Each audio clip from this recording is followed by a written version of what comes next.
Hey gang, Mocha Boy here. Welcome back, and thanks for tuning back in. So we are into the second war of the TH10 bootcamp for Reddit Force. If you guys missed the first video, what I did was I split off the, or most rather, of the TH10 team, and we formed a temporary clan to simply just work on our Town Hall 10 attacks. So that's either me hitting a Town Hall 10, or the Town Hall 10s using ground strategies as well as air strategies. And we've invited a few other Reddit clans to come in and kind of give us some pointers, and they've been extremely helpful, and they seem to be paying off. Again, this was done simply just so that we could focus on these attacks in kind of a no pressure environment, and really just focus our efforts in improving our performance at this level. So this has been working out pretty well. I did try to take on their number one and the plan was really the plan worked out really well, except for the lure. I blew the lure, and you blow the lure at TH9, you pretty much blow the raid. Yeah, that was unfortunate. But I did make up for it for a triple on a Town Hall 9 base that was set up to defend against air. So that's actually what we're going to be talking about today. This one, the reason that I wanted to show this was because there's a lot of talk about like how to do a go-ho raid. There are actually a couple of scenarios where sending a Pekka in instead of a Golem might actually make some sense.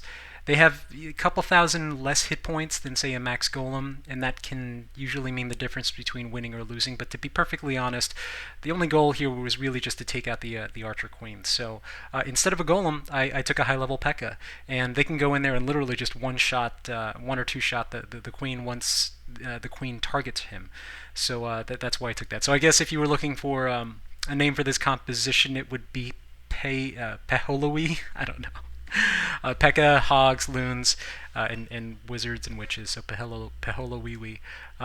This is something I made up. Anyway, in this particular base, let's go through the thought process for attacking this.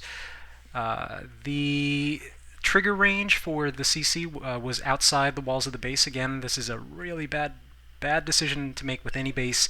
Even if it means pushing out your walls and introducing spaces on the inside of your base, do it. And I'll show you how effective that is when I'm going to do another follow-up video to the murder hole base. It fought off three attacks, well, two attacks. It took one of their guys on the third attempt to finally two-star the base. But just by defeating the lure, that screws up most attacks.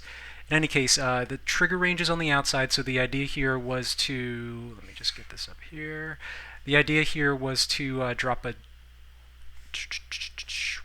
giant right here to pull out the CC. This was the second attack on this base, so I already knew where the Teslas were, and more importantly that there were no double giant bombs. So this worked out pretty well. I sent in one loon here to take out that guy, and then I dropped two loons here to take out this. Now this was a rapid drop, and one double bomb drop is enough to take out that cannon. Now the reason that I did that was I wanted to make sure that the troops were able to come in through this funnel as quickly as possible. There were big bombs here and here, along with here, and then Teslas here and here. So as you notice, no double giant bombs, but probably springs here, probably springs there. Just wanted to make sure that I neutralized those. So the once the lure was taken care of, do your you do your barb walk, drop them high, drop them low, and then witches. I mean, this part's pretty standard. But then the most important part, again, was to break this chain of trash by setting up your guardrails. And again, this is one of the things that I struggle with a lot. I was waiting for my barbarian king to get to draw fire from this archer tower, and I waited just a second too long, and then unfortunately I lost the BK, which ended up actually working out for me anyway, because you'll see with the deployment exactly how that ended up fanning out. Now the idea here was once the hogs got into the core, taking on these Teslas with some pretty aggressive healing, they had pretty easy access to these air defenses. And this is a bit of a debate as to whether or not to just bring extra hogs, but in this particular case I said, you know what, let me try out some extra loons on the back end. So I brought 8 loons total. There were 2 for this guy, 1 for the mortar, and then that left me 5 to kind of sprinkle around the base once the air defenses were down. So I brought 4 heals for this. So let's watch this all play out, and you can see exactly what happened. So I've got a Pekka plus one extra hog in my CC. In retrospect, it probably should have brought a giant, but again, it didn't make a difference because I spanked this base pretty hard. Uh, so two balloons, rapid drop, takes out the cannon, one giant there to trigger the CC. They're starting to come out. One loon to take out that mortar. Two bomb drops plus a splash is more than enough, or even one bomb drop and a splash was enough to take this out. But it managed to get two bomb drops in, and then we were in business. So wizard, witch, archers, nothing too crazy. Do the barb walk to make sure that the witch is on the outside of the wall. That's the most important part. You got to make sure that she's on the outside, or else she could be shooting you and spawning skeletons from behind a wall, and then your troops would end up having to fight their way through to her to get to her.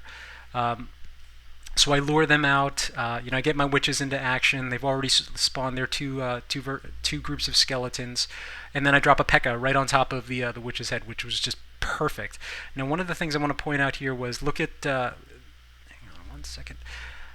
What's going to end up happening here is because these buildings are down, there's the danger of these troops kind of going off in this direction. And this is one of those key things that you have to look out for, or at least plan ahead for, when you're doing these types of raids. You've got to take out these buildings as quickly as possible so that your Pekka and your heroes path directly into the queen.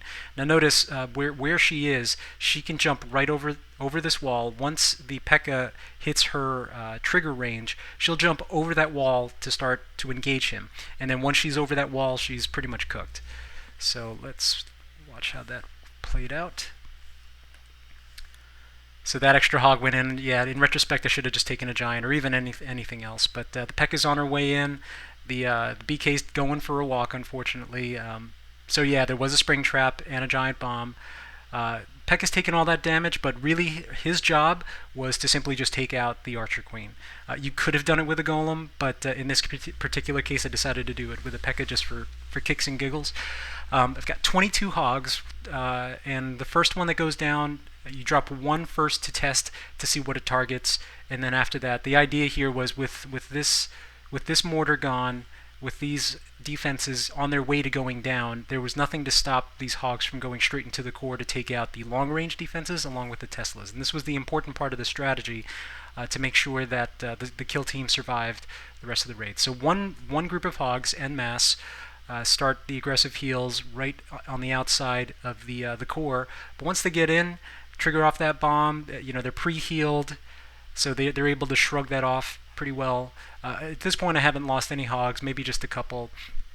Some extra healing in there, just to take care of some of the incoming splash damage along with everything else. But at this point, all of the heavy defenses are down. All of the air defenses are down, so I start dropping my loons in around the outside of the buildings.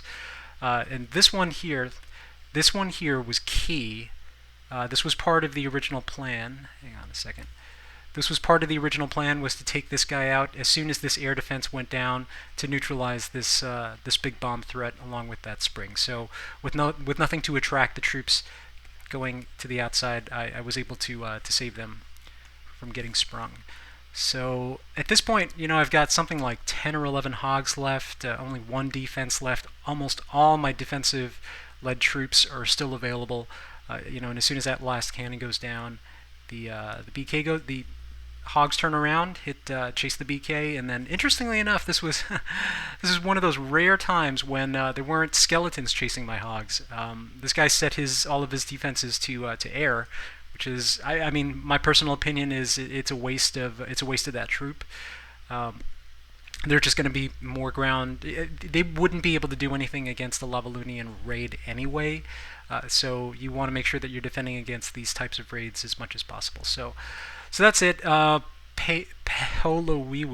Pekka, Hogs, Loons, Wizards, Witches for 3 stars there. Hope you thought that was helpful, and looking forward to posting more. Thanks.